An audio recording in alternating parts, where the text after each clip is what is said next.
his last Wednesday night.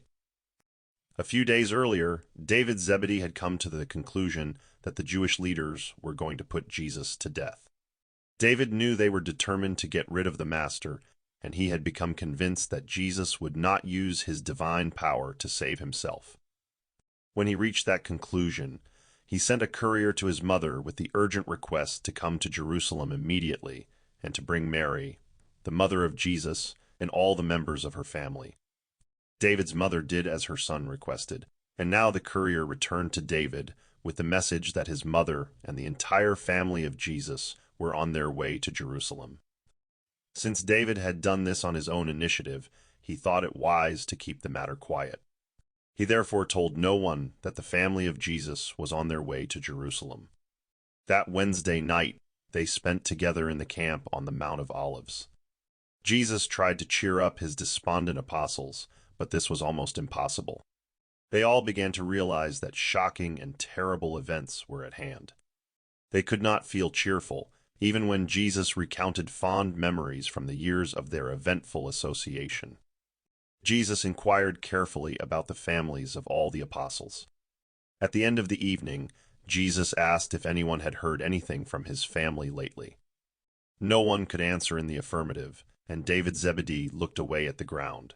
He did not dare to answer. Jesus again warned his followers to be on guard regarding the support of the people.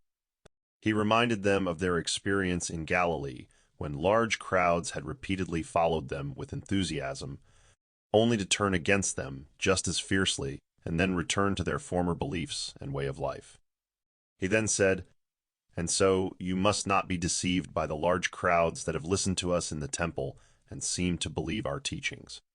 These people have heard the truth and accepted it superficially with their minds, but only a few let the word of truth penetrate their hearts.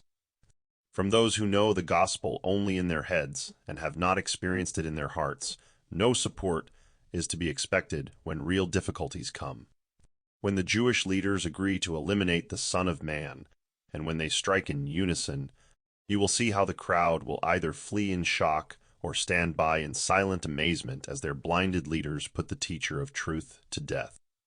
And then, when adversity and persecution come upon you, still others, whom you think love the truth, will be scattered, and some will abandon and forsake the gospel.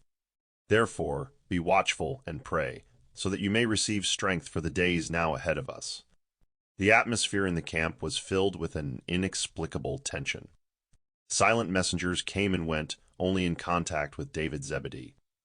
But before the evening was over, almost everyone knew that Lazarus had fled Bethany in haste.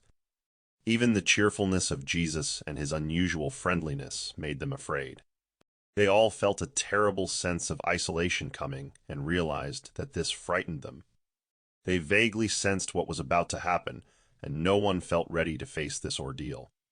Just before midnight, Jesus sent them to rest and said, knowing full well that this was the last night he would be able to sleep with his chosen family on earth, "Go to sleep, brothers, and peace be with you until we rise in the morning and have another day to do the will of the Heavenly Father, a new day in which we can experience the joy that comes from the knowledge that we are sons of God."